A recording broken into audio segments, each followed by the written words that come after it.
বিশ্বের যে কোনো স্থান থেকে যারা আমাদের সাথে যুক্ত হয়েছেন, আমাদের সকল ভিউয়ার্সদের জানাই আন্তরিক ধন্যবাদ। দর্শক, ভয়েস মিনিটের যে নিয়মিত আয়োজন সংবাদ বিষয়ক পর্যালোচনা, কালারিস্ট সংবাদ পর্যালোচনা অনুষ্ঠানে আমি আপনাদের সাথে আছি জায়েদ সরোয়ার সোহেল। আর আজকে আমাদের হাতে আছে কক্সবাজার থেকে প্রকাশিত দৈনিক 15টি পত্রিকা, এবং আজকে এই সংবাদ পর্যালোচনায় অংশ নিতে আলোচক হিসেবে আমাদের স্টুডিওতে উপস্থিত হয়েছেন কলিমুল্লাহ, বিশিষ্ট রাজনীতিবিদ, যুব নেতা, এবং মুর্শিদুর রহমান খোকন, বার্তা সম্পাদক, দৈনিক বাকখালী। আমরা চলে যাচ্ছি আমাদের আলোচনায়। আমাদের হাতে প্রথম যে দৈনিকটি রয়েছে, দৈনিক আজকের কক্সবাজার, তার যে শীর্ষ সংবাদটি রয়েছে, প্রধান যে শিরোনাম করা হয়েছে, অবশেষে প্রত্যাশিত বৈঠকে আশরাফ ও ফখরুল। আজ সেকেন্ড লিড করা হয়েছে, দেশে 10,000 মেগাওয়াট বিদ্যুৎ উৎপাদন গর্জনীয় মানুষের হাতে, আলোর পত্রিকা পৌঁছাচ্ছে বর্তমান সরকার। তারপরে রয়েছে দৈনিক বাকখালী পত্রিকা, লন্ডনের তারেক জয় বৈঠক। তারপর আরেকটি জাতীয় একটি হেডলাইন এখানে আছে, দোয়া নয় বদদোয়া নিয়ে গেছেন এরশাদ, মাওলানা জুনায়েদ বাবু নগরী বললেন। এরপর আমাদের হাতে আছে দৈনিক আপন কণ্ঠ। আপন কণ্ঠে যে শীর্ষ সংবাদটি রয়েছে, প্রধান যে সংবাদের শিরোনাম, মানব পাচারকারীদের ফাঁদে পড়ে নিখোঁজ হচ্ছে সাধারণ মানুষ। শীতের সবজিতে বাজার চড়া কমেনি, শীতের সবজিতে বাজার চড়া কমেনি দাম। আচ্ছা, এই যে তিনটা পত্রিকা আমরা আলোচনা করলাম, এর মধ্যে যে আমরা হেডলাইন যেগুলো আমরা আলোচনা করলাম, আমাদের সেখানে দেখছি কি সম্ভাবনার জায়গা আছে, সেটা হচ্ছে গর্জনী এই 42 বছর পরে বিদ্যুৎ আয়িত হচ্ছে সংবাদটি এখানে প্রকাশিত হয়েছে। এছাড়াও এখানে কয়েকটি জাতীয় বিষয় আছে, জাতীয় বিষয় আমরা বাদ দিলাম, কিন্তু প্রথম আমরা সম্ভাবনার একটা জায়গা থেকে শুরু করতে চাইছি। গর্জনিয়া কক্সবাজার জেলার অত্যন্ত রিমোট এরিয়া, এখানে বিদ্যুৎ আয়িত হয়েছে এবং এখানে বিদ্যুৎ আয়িত যে কর্মপ্রয়াসটি শুরু হয়েছে, বিষয়টি কিভাবে দেখছেন অবশ্য সেটি আমি দর্শকদেরকে একটু অবগত করতে চাই। কক্সবাজার জেলায় আমার মনে হয় 71 থেকে 72টি ইউনিয়ন, 71টি ইউনিয়ন আছে। সেটি হচ্ছে যে 71টি ইউনিয়নের মধ্যে 70টি ইউনিয়নে ইতিপূর্বে বিদ্যুৎ আয়িত হয়েছে, একটি ইউনিয়নে বিদ্যুৎ ছিল না, সেটি হচ্ছে গর্জনিয়া। তো আমি দীর্ঘদিন পরে হলেও যে গর্জনিয়ার মানুষ অন্ধকার থেকে যে আলোর পথে যাচ্ছে, আলোর পথে নিয়ে যাওয়া হচ্ছে, সেটির জন্য আমি বাংলাদেশ সরকারকে ধন্যবাদ জানাই। সরকারের ব্যর্থতা সফলতা অনেকে আছে, কিন্তু এই যে বিদ্যুৎ সেক্টরের যে সফলতা, সেটি আজকে তৃণমূলের মতো একটা জায়গাতে পৌঁছে গেছে।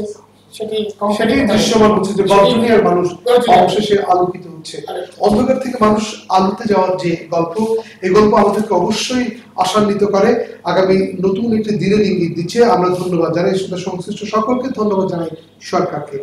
এছাড়াও আমাদের হাতে আছে দৈনিক হিমছড়ি পত্রিকা, সংকটকালীন রাজনীতির নানা ঘটনা। আরেকটি সংবাদ আছে, কাল থেকেই টানা হরতাল অবরোধ। আমরা আলোচনায় আনছি দৈনিক আলোকিত উখিয়া, পাসপোর্ট ভিসা ছাড়াই স্বপ্নের মালয়েশিয়ায়, আশ্চর্যবোধক চিহ্ন দেওয়া হয়েছে। সেকেন্ড লিড যেটা করা হয়েছে, কক্সবাজার টেকনাফ সড়কে 22 কোটি টাকার উন্নয়ন কাজ বন্ধ, দুর্ভোগ চরমে। আচ্ছা, এই সংকটকালীন রাজনীতি, এই নানা ঘটনা, আবার কাল থেকে শুরু হচ্ছে অবরোধ। কলিমুল্লাহ, বিষয়টা আমাদের পর্যটন নগরীর জন্য অত্যন্ত হতাশার সংবাদ। এই বিষয়টা আসলে আমরা কোথায় গিয়ে দাঁড়াচ্ছি বলে মনে হচ্ছে? আসলে এখানে সম্ভাবনার কোনো দিক দেখতে পাওয়া যাচ্ছে না। মূলত হচ্ছে এখানে গণতন্ত্র যে যাই বলেন, এখানে এর আগে একটি পত্রিকায় আমরা দেখলাম যে তারেক এবং জয় মিটিং করছে, আবার দেখা যায় এরা গণতন্ত্র বলে দেশের গণতন্ত্র, কিন্তু তার দলগুলোর মধ্যে গণতন্ত্র চর্চা নাই। শেখ হাসিনা কিংবা খালেদা জিয়া উভয়ে তাদের পারিবারিক রাজনীতিটা এই দেশে প্রতিষ্ঠা করার জন্য চেষ্টা করছে।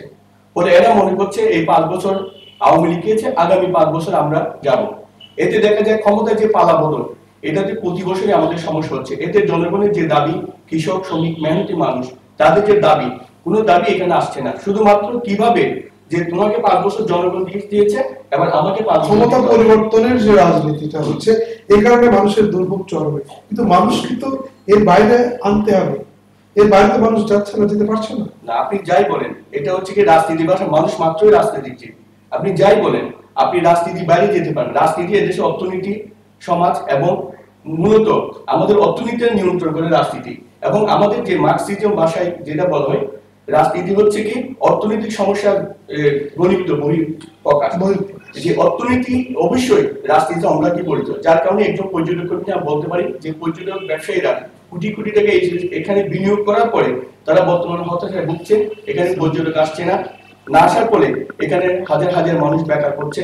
তাদের সাথে জড়িত যে মানুষগুলা, এই মানুষগুলা দিনের পর দিন আপনার অন্ধকারের দিকে ধাবিত হচ্ছে, গ্রাস করছে। ফলে মানুষ মনে করছে বারবার একবার আওয়ামী লীগ একবার বিএনপি, আমরা জীবন দিয়ে একবার পরিবর্তন করলে। এর আগে আমরা দেখলাম খালেদা জিয়ার ক্ষমতা পরিবর্তনের সময় আওয়ামী লীগ অনেক কর্মী জীবন দিয়েছে, একই অবস্থা আওয়ামী লীগ ক্ষমতা পরিবর্তনের সময় বিএনপিও টিকছে। ক্ষমতা পরিবর্তনের রাজনীতির সাথে লাশ হওয়ার রাজনীতি জুড়ে গেছে আমাদের প্রতি 5 বছর অন্তর। এই জায়গা থেকে আমাদের বেরিয়ে আসতেই হবে, যাতে বৃহত্তর স্বার্থে জনগণের জন্য যদি রাজনীতি হয় তাহলে জনগণের লাশ দিয়ে কেন রাজনীতি হবে। আমাদের হাতে আরেকটি দৈনিক আছে, দৈনিক ইরানি পত্রিকায় যে প্রধান শিরোনাম করা হয়েছে তাতে 8 জনের ছবি দেওয়া হয়েছে। 8 জনের ছবি দেওয়া হয়েছে সংসদ নির্বাচনকে কেন্দ্র করে জেলায় চাঙ্গা জাতীয় পার্টি। আসলে জাতীয় পার্টির যে চাঙ্গা ভাব, এটাকে আমরা কিভাবে মূল্যায়ন করতে পারি? কক্সবাজারে তাদের কোনো সম্ভাবনা আছে? সেটি হচ্ছে যে এখন যেহেতু আমাদের বাংলাদেশে দুটি রাজনৈতিক প্রধান ধারা, একটি হচ্ছে 14 দলীয় জোট আর একটি হচ্ছে 18 দলীয় জোট। এখন 18 দলীয় জোট নির্বাচনে যাচ্ছে না, সেক্ষেত্রে 18 দলের যারা সমর্থক আছে যদি নির্বাচন হয়ে যায়, তো অনেকে মনে করছে যে 18 দলীয় জোটের মধ্যে যারা আছে তারা জাতীয় পার্টির দিকে হয়তো ঝুঁকে যেতে পারে। এই কারণটাকে বেশি করে এখন জাতীয় পার্টির দিকে লোক দেওয়া একটু আমার মনে হচ্ছে সেদিকে একটু যাওয়ার সে চিন্তা ভাবনা আছে। এই কারণেই জাতীয় পার্টিতে অনেক জাতীয় পার্টির নেতা কর্মীদের মধ্যে একটা আনন্দ উল্লাস পরিলক্ষিত হচ্ছে। কিন্তু এই যে মানে বারবার সিদ্ধান্ত পরিবর্তনের রাজনীতি যে এরশাদ করেছে, এই বিষয়ে এখানে কি প্রভাব পড়তে পারে? জেলায় কি আসলে কোনো সম্ভাবনা দেখছেন? আসলে জাতীয় পার্টি মূল যিনি, তার কথাবার্তার মাধ্যমে মানুষের যে আস্থা অর্জনের যে চেষ্টা, সেটি উনি কখনো করে নাই। উনি সকালে একরকম কথা, বিকেলে একরকম, রাতে করে মানুষ তাকে যে আস্থার জায়গায় নিয়ে যাবে, একজন রাজনীতির বেশি আস্থার জায়গাটা এরশাদ বহু আগে হারিয়েছে। যার ফলে জাতীয় পার্টি থেকে যদি ফেরেস্তা এনে নির্বাচন করা হয়, তারপরে জাতীয় পার্টি মানুষ আসন জয়লাভ করা সম্ভব, আস্থার জায়গায় যেতে পারবেন এবং কোন আসন সে যেতে পারবে। এখানে আমরা দেখেছি যে ইয়াহিয়া সাহেবের মতো একদম সব মানুষের পথে এসেছে, আরো অনেক কবিরাম শ্রদ্ধা করা আছে, আরো অনেকজন প্রার্থী আছে যারা মানুষ হিসেবে খারাপ নয়। যা হোক, আমরা চলে যাচ্ছি আরেকটি দৈনিকে, দৈনিক সাগর দেশ। প্রধান যে শিরোনাম, জনগণের টাকায় ছোট কাজে বড় মন্ত্রী সভা। আরেকটি অত্যন্ত গুরুত্বপূর্ণ সংবাদ তারা ছাপিয়েছে সাগর দেশ। উচ্ছেদ নয় পুনর্বাসন চাই, 5 তলায় নয় গাছ তলায় থাকতে চায়। পৌরসভার 1 নম্বর ওয়ার্ডে উচ্ছেদ বিষয়ে মত বিনিময় সভায় এলাকাবাসী। এটা একটু আলোচনা দরকার যে আমাদের যে বিমানবন্দর পাশে যে কুতুবদিয়া পাড়া রয়েছে, আপনারা জানেন যে সেখানে 84 একর জমি দেওয়া হচ্ছে, ছেড়ে দেওয়া হচ্ছে মূল পরিকল্পনা থেকে, ছেড়ে দিয়ে সেখানকার যে জলবায়ু উদ্বাস্তুরা আছে তাদের পুনর্বাসন করা হচ্ছে। সে লক্ষ্যে গতকাল একটি সভা ছিল, সেখানে প্রধানমন্ত্রী কার্যালয়ের মহাপরিচালক প্রশাসন কবির বিন আনোয়ার উপস্থিত ছিলেন। তো তাদের ওখানে সরকারি যে পরিকল্পনা হচ্ছে, সেখানে তাদেরকে ফ্ল্যাট করে দেওয়া হবে 9 তলা, নিচে যাতে জোয়ারের পানি অথবা জলোচ্ছ্বাস থেকে বাঁচার জন্য নিচে খালি রেখে উপরে ফ্ল্যাট করে দেওয়া হবে। তারা যাচ্ছে যে উচ্ছেদ নয় পুনর্বাসন চায়, 5 তলায় নয় গাছ তলায় থাকতে চায়, অর্থাৎ তারা ফ্ল্যাটের চাইতে তারা বলছে একটা জায়গা দেওয়ার জন্য। এইসব বিষয়টা আসলে উদ্বাস্তু পল্লীর এই মানুষের, এটা কিন্তু পৃথিবীর প্রথম উদ্বাস্তু পল্লী কুতুবদিয়া পাড়া, পৃথিবীর প্রথম উদ্বাস্তু পল্লী। এদের জন্য আসলে একটি সুষ্ঠু পরিকল্পনার দিকে সরকার এগুচ্ছে বলে কি মনে করছেন? করে আমি মনে করি যে পৃথিবীর বিভিন্ন দেশে যে ঘনবসতিপূর্ণ এলাকা বিমানবন্দর থাকাটাই নিরাপদ নয়। কারণ বিমানের যে জ্বালানি বহন করে, বিমানের যে শব্দ তৈরি করে, এখানে স্কুল, কলেজ, মাদ্রাসা বিভিন্ন কিছু রয়েছে যেখানে লেখাপড়ায় এবং সব দিক পরিবের মধ্যে আমাদের প্রশাসনিক ব্যবস্থা সব দিক ক্ষতিগ্রস্ত হবে। আমাদের মনে হয় বিমানবন্দরটি এখন যে অবস্থায় রেখে আছে, সে অবস্থায় রেখে কক্সবাজার বাইরে নতুন করে একটি আন্তর্জাতিক বিমানবন্দর নির্মাণ করা হোক। আমরা যেটুকু জেনেছি এবং স্টাডি করেছি তাতে দেখা যায় আন্তর্জাতিক বিমানবন্দর করার মতো এখানে স্টার বা কাল এখানে যে পরিবেশ কোনোটাই এখানে নাই। আমি মনে করি এই বিমানবন্দর যে অবস্থায় আছে এই অবস্থায় রেখে তাকে আধুনিকায়ন করে যদি আন্তর্জাতিক মানে কোনো বিমানবন্দর করতে হয়, তাহলে কক্সবাজার থেকে এটা সুফলনদী যে বিরাট মাঠ রয়েছে ওই করার কথা বলছেন। হ্যাঁ, আমি জনগণকে না, আমি মনে করি বিমানবন্দরটাকে কক্সবাজার টাউনের বাইরে নিয়ে যাওয়া, কোনো মানুষকে সরানো না, বরং বিমানবন্দরটাই সরাতে বলছি। বিমানবন্দরটা একটি বিষয় আপনি কি বলতে সেটি আমি একটু সেই বিষয়টা নিয়ে আমি একটু আমার দ্বিমতটা হচ্ছে যে বিমানবন্দর সরানোর মতো বাংলাদেশে এত টাকা আমাদের নাই, যেটা আমরা একটা ছোট ছোট দেশ। তা ওরা যারা পাঁচতলা নেই যারা গাছতলায় থাকতেছে, আমার মনে হয় তাদের ধারণাটাই ভুল। কিন্তু কক্সবাজারের মতো একটা বিশ্বের অন্যতম একটা পর্যটন শহর, এটা আমাদের বিমানবন্দর অবশ্যই সম্প্রসারণের দরকার আছে। এই বিমানবন্দর নতুন করার চাইতে এই বিমানবন্দর যেটা আছে এটা সম্প্রসারিত করা হোক, সেটাই আমার একমাত্র দাবি।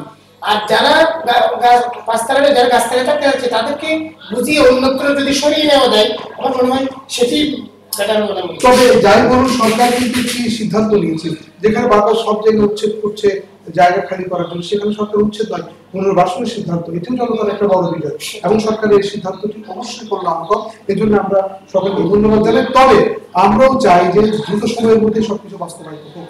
এই বিষয়ে আমি একটু বলি, সরকার পরিবেশের জন্য কাজ করছে। বিমানবন্দরের যে বিমানবন্দরটি রয়েছে সেটি হচ্ছে আমাদের কক্সবাজার সমুদ্র সৈকত অতি নিকটে, এবং বলে সমুদ্র সৈকতের কাছে বিমানবন্দর থাকাতে আমাদের কক্সবাজার সমুদ্র সৈকতটা একেবারে বিভক্ত হয়ে গেছে। দেখা যায় লাবণী পয়েন্ট থেকে সমুদ্র সৈকতটা গণানো হয়, আসলে নাজিরাত থেকে যে কক্সবাজার সমুদ্রটা শুরু বিমানবন্দরের কারণে এই সমুদ্রটা পার্থক্য রয়েছে। আমরা দেখছি এখানে আমাদের সিলেট আন্তর্জাতিক বিমানবন্দর, চট্টগ্রাম আন্তর্জাতিক, অনেক আন্তর্জাতিক বিমান রয়েছে, তাদের দিকে দেখা যায় সেখানে মাসে বা সপ্তাহে একটি আন্তর্জাতিক বিমানও করে না। আসলে বিমানবন্দরে এগুলো পরিত্যক্ত অবস্থায় পড়ে আছে। আমার মনে হয় কক্সবাজারে আন্তর্জাতিক বিমানবন্দর না করে ওগুলাকে আরো বেশি আনুষ্ঠানিক করে সিলেট এবং চট্টগ্রাম বিমানবন্দরকে চালু করতে পারলে আমাদের দেশে লাভ হবে, এবং কক্সবাজার বিমানবন্দরটাই তাকে আধুনিকায়ন করে, আন্তর্জাতিক নাম শব্দটি বাদ দিয়ে আধুনিকায়ন করে মানুষের যারা মানুষ বসবাস করছে তাদের জন্য ভালো পরিবেশ নিশ্চিত করে যে যেখানে আছে ওই অবস্থায় রেখে কক্সবাজার বিমানবন্দরকে আধুনিকায়ন করে হাজার হাজার মানুষকে উদ্বাস্ত করা হবে। একই জায়গা থেকে তারা আরেক জায়গায় যাবে, আর শুধু যাওয়া ব্যবস্থা, তারা সাগরের সাথে জড়িত, সাগর পার থেকে তাদের দূরে সরিয়ে নিয়ে গেলে তাদের জীবন জীবিকার মারাত্মক প্রভাব ফেলবে, ফলে তারা বেকার হয়ে যাবে, অনেকে বিকার হয়ে যাবে, অনেকে নিঃস্ব হয়ে যাবে। সেই জন্য আমি মনে করছি বিমানবন্দরটি যে অবস্থায় আছে সেটিকে আধুনিকায়ন করে এবং আন্তর্জাতিক শব্দটি বাদ দিয়ে আমরা এটাকে আধুনিকায়ন করে ছোট আকারের বিমানবন্দর যেভাবে আছে এইভাবে থাক, এবং যদি করতে হয় তাহলে ওই যে আমি দুই একটা টেকনামির দিকে জায়গা আমরা ইটিও বলছি, এবং সুফলনদী বিরাট বিল রয়েছে যেখানে আন্তর্জাতিক মানে কয়েকটি বিমানবন্দর করা যাবে। সেই জন্য টাউনের বাইরে না করে টাউনের থেকে একটু বাইরে গিয়ে যে আন্তর্জাতিক বিমানবন্দর করলে আমাদের কক্সবাজার তো বড় হবে, সরিয়ে সেখানে আন্তর্জাতিক মানেরটা করা হোক। আপাতত আপনি বলছেন এখানে লোকজনকে না উচ্ছেদ করে এটা এখানে করা হোক, এখানে কাউকে উচ্ছেদ করা হচ্ছে না। সরকার এখানে অত্যন্ত সতর্কতার সাথে এগিয়ে যাচ্ছে। এখানে 40,000 মানুষ বসবাস করছে, তাদের পুনর্বাসন করেই বিমানবন্দর আন্তর্জাতিক মানদণ্ডে বন্ধ করা হবে, রানওয়ে সম্প্রসারণ করা হবে, এটা বলা হচ্ছে। এখন সরকারের সিদ্ধান্ত অবশ্যই একটি ধন্যবাদ। শুধু বাস স্ট্যান্ড হস্তান্তর করবে না, তাদের জীবন জীবিকা এর সাথে জড়িত, কারণ এই মানুষগুলো হচ্ছে জলবায়ু দুষ্ট, তারা সাগরের সাথে সাগর থেকে মাছ আহরণ করে সব মিলে তাদের ওই জায়গাতে না করে তাদের অন্য জায়গায় যাওয়া, তাদের যে জীবিকা, তাদের যে পেশা, ওই পেশা তারা পেশাদারিত্ব তাদের অন্য জায়গায় করা হচ্ছে না, একই জায়গায় তাদের রাখা হবে। এখন সিদ্ধান্ত হয়েছে এরকম যে তাদের ওই জায়গায় তাদেরকে বিল্ডিং করে দেওয়া হবে, সেখানে ফ্ল্যাট দেওয়া হবে। তারা বলছে যে আমরা 5 তলায় নয় 10 তলায় থাকতে চাই, এটা তাদের দাবি হচ্ছে। তারা বিল্ডিং এর ফ্ল্যাট চাচ্ছে না, তারা চাচ্ছে যে একটি জায়গা বরাদ্দ চাচ্ছে। তো এইসব বিষয়টি খুব দ্রুত সময়ের মধ্যে সিদ্ধান্ত হবে। আমরা চলে যাচ্ছি আরেকটি দৈনিক রূপসী গ্রাম, যে প্রধান শিরোনাম সোমবার থেকে টানা হরতাল অবরোধ, আর দ্বিতীয় যে যথারীতি বর্জনে 60 কিলোমিটার বিদ্যুৎ লাইন স্থাপন হচ্ছে। তারপরে আরেকটি সংবাদ আছে, প্রধানমন্ত্রীকে প্রাণনাশের হুমকি দাতা, কুতুবদিয়া শ্রমিক দল সভাপতি ভুট্টুর খুঁটির জোর কোথায়, উখিয়ায় ইয়াবা ব্যবসায়ী 1 বছরের সাজা। এখানে আসলে কুতুবদিয়া শ্রমিক দলের সভাপতি প্রধানমন্ত্রীকে প্রাণনাশের হুমকি দিয়েছে, এসব বিষয়টি মামলাও আমরা জানি তৈরি হচ্ছে। আসলে বিষয়টাকে কিভাবে দেখছেন, এটা কতটুকু যৌক্তিক, এবং যে একজন প্রধানমন্ত্রীকে যদি প্রাণনাশের হুমকি দেয়া আসলে কতটুকু সমীচীন বলে মনে করছে? সেটি আসলে কখনো মানে দেশের একজন রাষ্ট্র প্রধান সরকার প্রধানকে হুমকি দেওয়া কোনো কোম্পানি কি করবে, এই ধরনের আরো বাংলাদেশের অনেক জায়গাতে ঘটনা ঘটেছে, মামলা হয়েছে, আটকও হয়েছে। তো এই বিষয়ে কোনো আসলে এই ধরনের হুমকি এটা আমাদের কাম্য নয়, এবং তাদের বিরুদ্ধে ব্যবস্থা নেওয়া, যদি প্রকৃত অর্থেই যদি প্রাণনাশের হুমকি দেওয়া থাকে তার বিরুদ্ধে ব্যবস্থা নেওয়াটাই খুব জরুরি। কারণ আর প্রধানমন্ত্রী শেখ হাসিনা আগামী দিনে প্রধানমন্ত্রী একটি পদ, সরকার প্রধানের একটি পদ, এই পদটাকে আসলে সম্মানের জায়গায় রাখা উচিত বলে আমরা মনে করি। আমাদের হাতে আছে দৈনন্দিন পত্রিকা। প্রধান শিরোনাম, বাংলাদেশে আন্তর্জাতিক নিষেধাজ্ঞা আসবে না। বিবিসি সংবাদ উদ্ধৃতি বলা হয়েছে যে সেকেন্ড লিড রয়েছে, আটকের পর ছেড়ে দেয়, পাচার থামছে না, উখিয়া উপকূলে মালয়েশিয়াগামী যাত্রীর হাট। তারপর রয়েছে আমাদের হাতে দৈনিক সমুদ্র কণ্ঠ, 200 আদমকে তুলে দেওয়া হবে সেন্ট মার্টিন উপকূলে অবস্থানরত থাইল্যান্ডের জাহাজে। চকরিয়ায় জোয়ার ফাঁড়ি থেকে মালয়েশিয়ায় আদম পাচারকারী বোটের যাত্রা। আসলে এই যে দুইটি পত্রিকায় আলোচনা করা হয়েছে যে মালয়েশিয়া যাওয়ার বিষয়, একটি হচ্ছে কি উখিয়ে বলা হচ্ছে মালয়েশিয়া ঘাট, আরেকটি একেবারে ইনফরমেশনটা সরাসরি দিয়ে দেওয়া হয়েছে 200 মানুষকে সেন্ট মার্টিন উপকূলে অবস্থান, তাও উখিয়ে জাহাজে তুলে দেওয়া হবে। চকরিয়ার যে জোয়ার ফাঁড়ি থেকে মালয়েশিয়া যে যাত্রা করবে বলে স্পেসিফাই করে দেওয়া হয়েছে। তো মালয়েশিয়ার পাচারটা আমরা থামাতে পারছি না কেন? আপনি যদি সলিমুল্লাহ যদি আমাকে একটু আগে বলেন। আমি আপনাকে বলি, যারা মালয়েশিয়া যাচ্ছেন তাদের হচ্ছে কি ওরা এমনিতে এরা কোনো কিছু করতে পারবে না। তার মধ্যে আমি দেখেছি অধিকাংশ মানুষ, 80% মানুষ হচ্ছে রোহিঙ্গা, তারা এখানে পাসপোর্ট করার মতো কোনো অবস্থা নেই। তারা বৈধভাবে কোনোভাবে মালয়েশিয়া যেতে পারবে না, কারণ তারা পাসপোর্ট করতে পারবে বাংলাদেশের, যার কারণে মালয়েশিয়া যাওয়ার সংখ্যাটা বেড়ে গেছে। দ্বিতীয়ত হচ্ছে এদেশের রাজনৈতিক কারণে মানুষের অর্থনৈতিক অবস্থা এত নিচে নেমে যাচ্ছে, ফলে মানুষ যেন তেন ভাবে দেশ থেকে গিয়ে সেখানে একটু ভালো করে বাঁচবার চলে যাচ্ছে, কিন্তু প্রতিমধ্যে জীবন অবসান হচ্ছে। প্রতিমধ্যে তারা আবার বিভিন্ন ভাবে থাইল্যান্ডে গিয়ে তারা আবার একটি চক্রের সাথে পড়ে যাচ্ছে, তারা মুক্তির পাওনা আদায় করছে। আসলে কি ঠিক জায়গায় মানুষের অনুসরণ করি, মানুষের হাতের নাগালে আসছে কি বলবেন? আমি একটু বলতে চাইছিলাম যে এই যে মালয়েশিয়া, এখন আমার কলিমুল্লাহ ভাই বলেছেন, উনি শুধু রোহিঙ্গাদের কথা বলেছেন। এখন শুধু রোহিঙ্গারা মালয়েশিয়া যাচ্ছে না, বাংলাদেশে কি করবে যারা ধরা পড়েছে, যে উখিয়াতে ধরা পড়েছে, টেকনাফে ধরা পড়েছে, সেন্ট মার্টিনে ধরা পড়েছে, সবগুলোর বাড়ি ওই উত্তরবঙ্গে, এই যে নাটোর, ঝিনাইদহ, খুলনা, বাগেরহাট, এই এলাকার লোকজনও এখন এখানে এসে ধরা পড়তেছে। তো আমরা আমার সংবাদপত্রে নিউজ করি, আমরা একটা অ্যানালাইসিস করেছি যে এখন ওই এলাকার অনেক লোকজন মনে করছে কক্সবাজার সি থেকে মালয়েশিয়া একদম কাছে, এবং দ্রুত সময়ে মালয়েশিয়া পৌঁছে যাওয়া যায়। এবং এই মালয়েশিয়া পৌঁছে দেওয়ার একটা প্রলোভন দিয়ে কিছু দালাল চক্র, আমাদের কক্সবাজার কেন্দ্রে কিছু দালাল চক্র আছে, আবার তারা এই বিভিন্ন জেলা থেকে কিছু দালালদের মাধ্যমে লোকজন সংগ্রহ করে এখন লোকজন নিয়ে যাচ্ছে।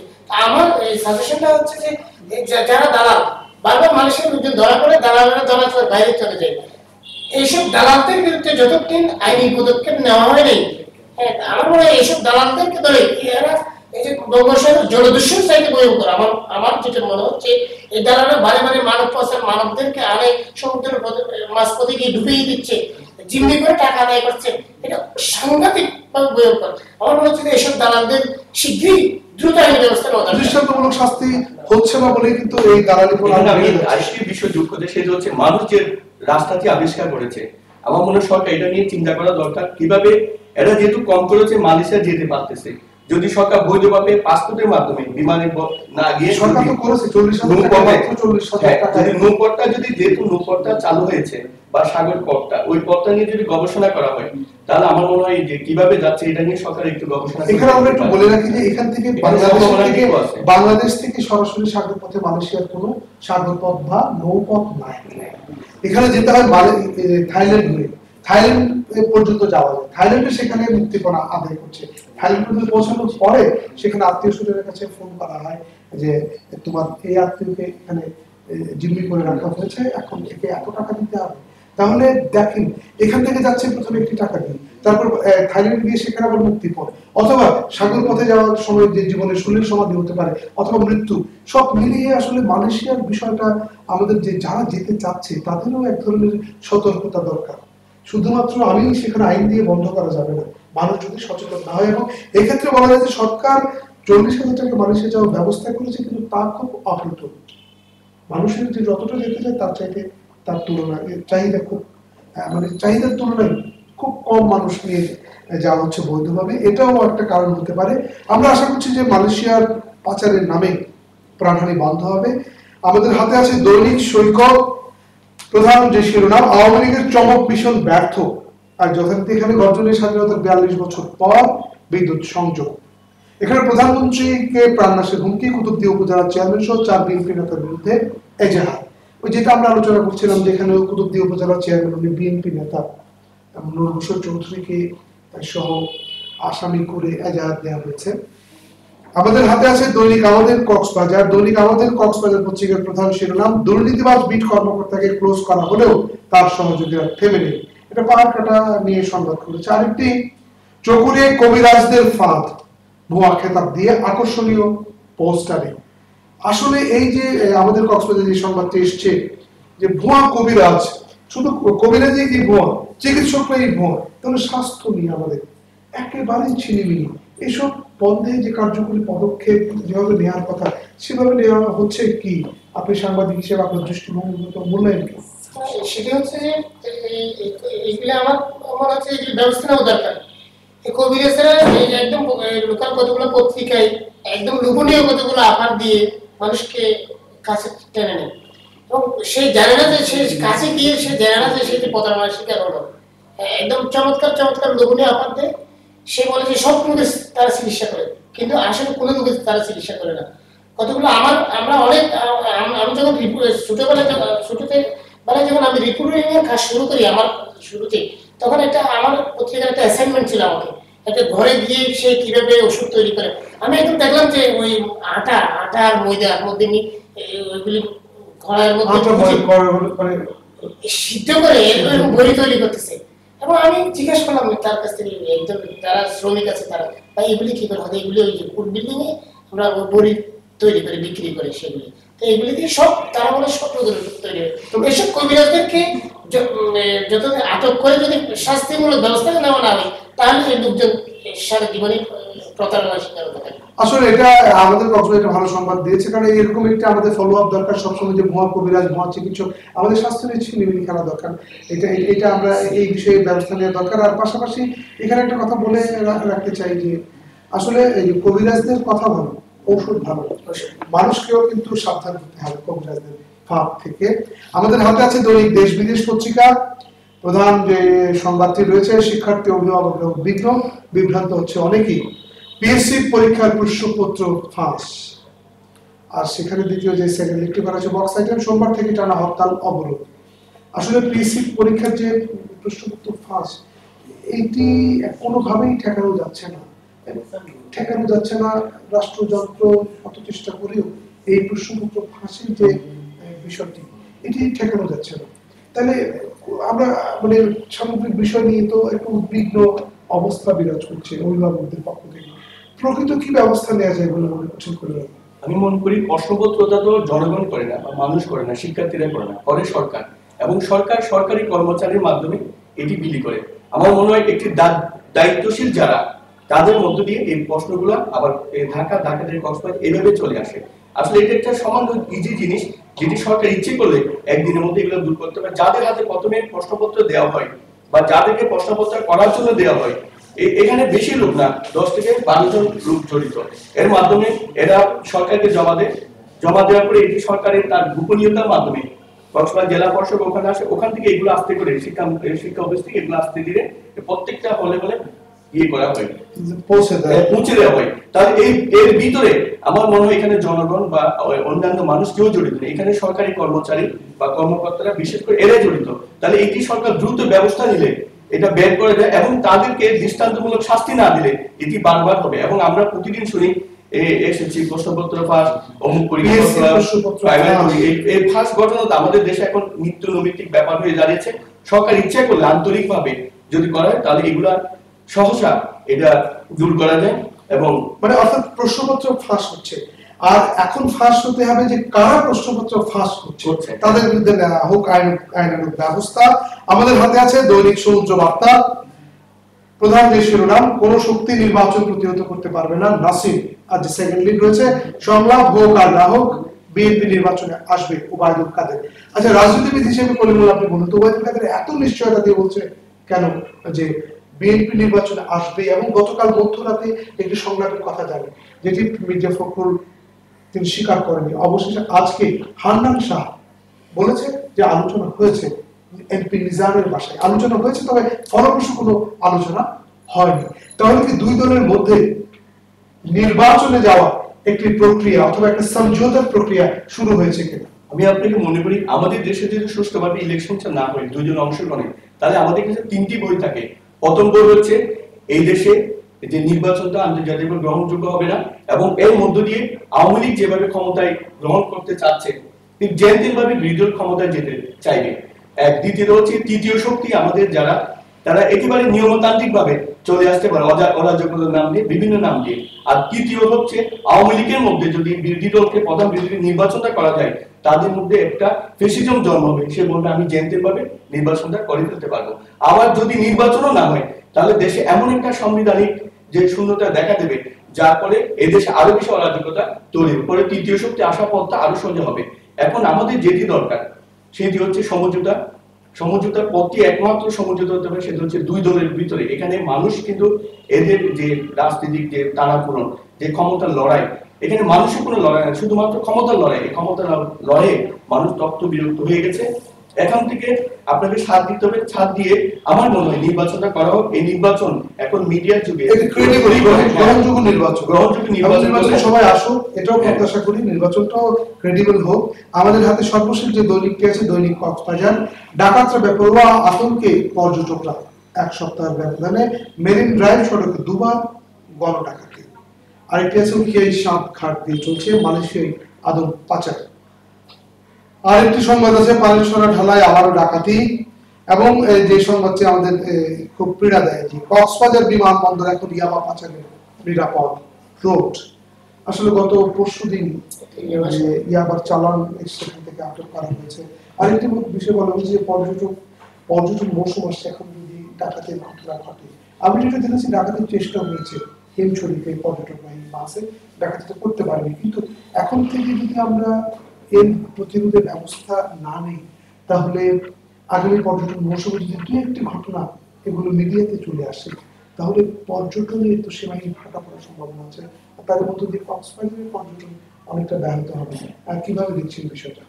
আমি আপনাকে বলি, এখানে একটি ঘটনা বারবার পুলিশ পক্ষে রেখে, সেটা হচ্ছে কি যদি কোনো ডাকাতের কবলে পড়ে কোনো বাস বা আপনার জিপ গুলা, তখন কক্সবাজার থানা পুলিশের বেড়ে বলে যে এটা আমাদের ব্যাপার না, হিমছড়িটা রামু পুলিশে আনবে। রামুতে গেলে বলে যে কক্সবাজারে নেই। এটি প্রশাসন এখনো নির্ধারিত করে দিতে পারে না যে আসলে হিমছড়ির দায়িত্বটা কার। ফলে হিমছড়িতে এমন এক ব্যবস্থা রয়েছে, দিনে দুপুরে ওখানে ডাকাতি হচ্ছে।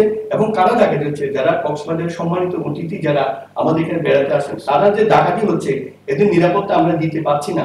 এর চেয়ে লজ্জাজনক ব্যাপারটা আসলে কোনোভাবে মেনে নেওয়া যায় না। পর্যটককে হয়রানি হওয়া, পর্যটক ডাকাতি হওয়া, পর্যটক কোনোভাবে লাঞ্ছিত, এটা আমরা কোনোভাবে আমরা মেনে নিতে পারি না। বিশেষ করে আমরা যারা হোটেলে কাজকর্ম করি, তারা তো একজন সচেতন মানুষ হিসাবে, বিশেষ কক্সবাজারবাসী হিসাবে আমরা মনে করি পর্যটকরা আমাদের কাছে মেহমান, এরা আমাদের অতিথি, এরা আমাদের প্রাণ, এরা আসে বলে আমাদের অর্থনীতির চাকা সচল রয়েছে।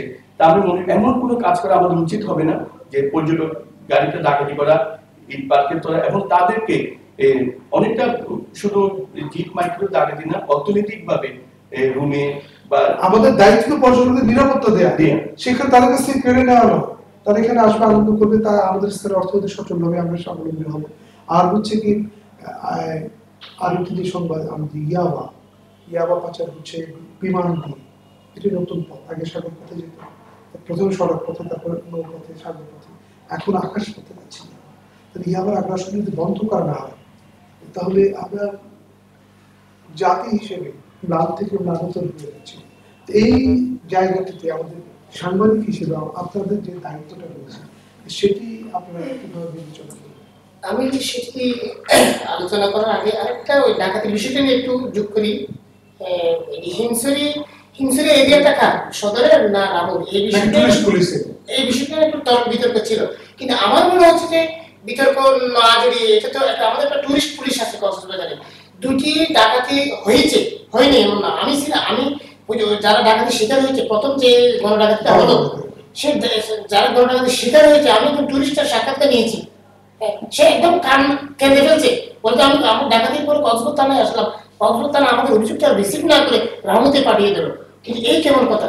কিন্তু তাহলে টুরিস্ট পুলিশের কাছে পাঠাতে পারতো সে। আমার মনে হয় এটা আমরা কখনো দায় এড়ানো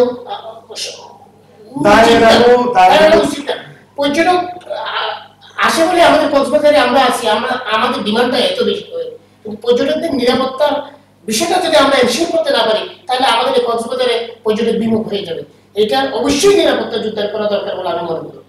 দ্বিতীয়, আপনি বলেছেন যে আমাদের এই ইয়াবা, সেটি হচ্ছে যে আমাদের এই বিমানবন্দরে কখনো ইয়াবা আটকের ঘটনা ঘটেনি। গত 3 দিন আগে একটা ইয়াবা সহ 1000 পিস ইয়াবা সহ একটা সেল ধরা পড়েছে। তার স্ক্যান মেশিনে তার ইয়াবা যখন ধরা পড়লো, সে তখন ভিতরে ছিল, তখন ওই ইয়াবার ঘটনা সে জানতে পেরে তখন ওদিক দিয়ে গ্লাস ভেঙে বাইরে থেকে পালানোর চেষ্টাও করেছে। এটা ভয়াবহ। আমরা যে ইয়াবার কক্সবাজারটা এখন একেবারে বলতে গেলে ইয়াবার সাগরে আমরা এখন বাঁচতেছি। প্রতিদিন এমন কোনো জায়গা নাই প্রতিদিন ইয়াবা কোনো জায়গায় অর্থাৎ টেকনাফ শহরে এমন হয়েছে যে আদমশুমার যদি করে ইয়াবা ব্যবসা কে করে, অথবা এরকম একটি পরিসংখ্যান হয়, তাহলে ইয়াবা কে করে এটা করতে অনেক সময় লাগে।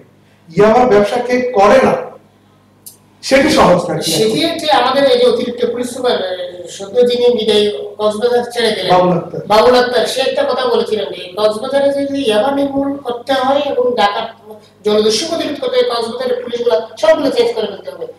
কেন জানি সেই তার সততার মধ্যে সে এই কথাটা বলে ফেলছে।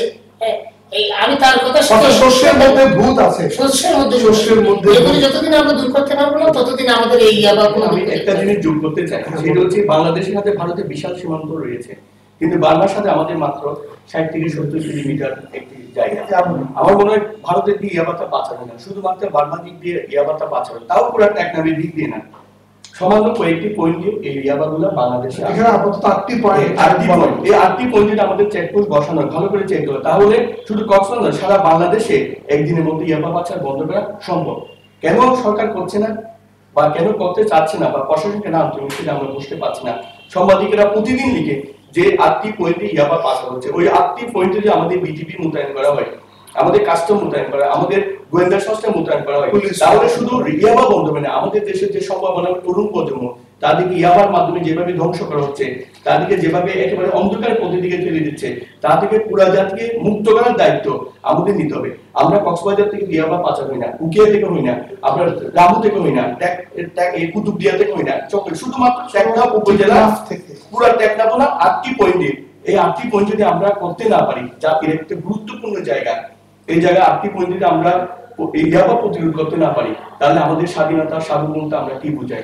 আমাদের উচিত এখন তরুণ প্রজন্মের সাথে, আমাদের দেশের সাথে, আমাদের মাতৃভূমির সাথে ইয়াবা পাচার যে কোনো ভাবে পাচার নয়, যেখান থেকে আসে সেদিকে প্রতিরোধ করতে হবে, একেবারে মূল জায়গা থেকে করতে হবে। ধন্যবাদ আলোচক। দর্শক, এই ছিল আমাদের আজকের কালারিস্ট সংবাদ পর্যালোচনা।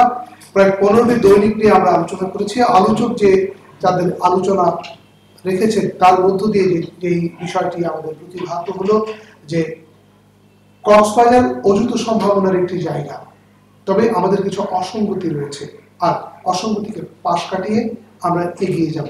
তার জন্য দরকার সরকারি এবং আমাদের যে সিভিল সোসাইটি, আমাদের জনপ্রতিনিধি এবং আমাদের সাধারণ মানুষের মধ্যে সচেতনতা ও সতর্কতামূলক কর্মপ্রয়াস, এর মধ্য দিয়ে আমরা এগিয়ে যাব কক্সবাজার।